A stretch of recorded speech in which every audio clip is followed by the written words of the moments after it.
daughter's has been a big sister for 8 or 9 years and loves what she does here and loves the impact it makes.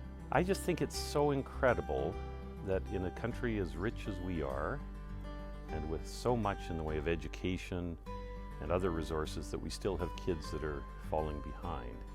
And from my law practice and from growing up in this city, the difference in outcomes, the difference in what happens to a kid based on what they did as a child, what sort of influences they had, whether they had mentors, whether they had role models, examples, it's just unbelievable. The sense of example, the sense of commitment, the sense that there's somebody who has some time for you.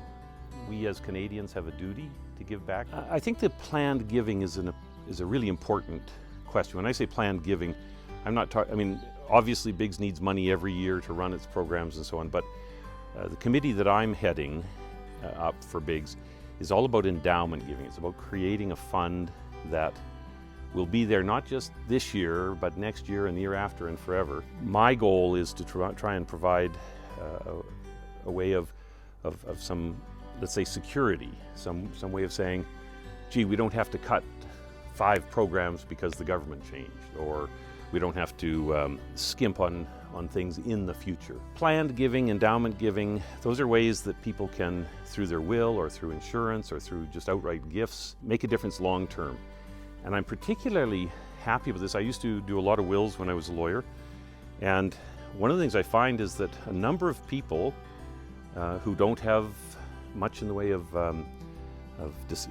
dependents, or perhaps they don't have children, or perhaps their children are well enough set up, have a need to figure out what to do with their estates, then a planned giving approach where you'll be doing good for a long, long time is a good solution for them and for BIGS. One of the things that's really important in our family is that we are longtime Edmontonians. So my parents are from here, my grandparents are from here, 2 sets of great-grandparents are from here, and my family has always been involved in giving to the city, giving back to the city. My family, my dad, for example, was involved with children with disabilities.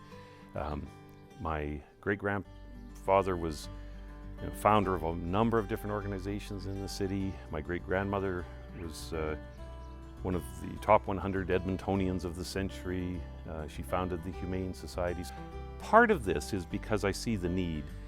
Part of why I'm involved is because it's the way that our family has figured out as best we can, and there are lots of other ways, but for us it's how to build community, and that's what's so important to me.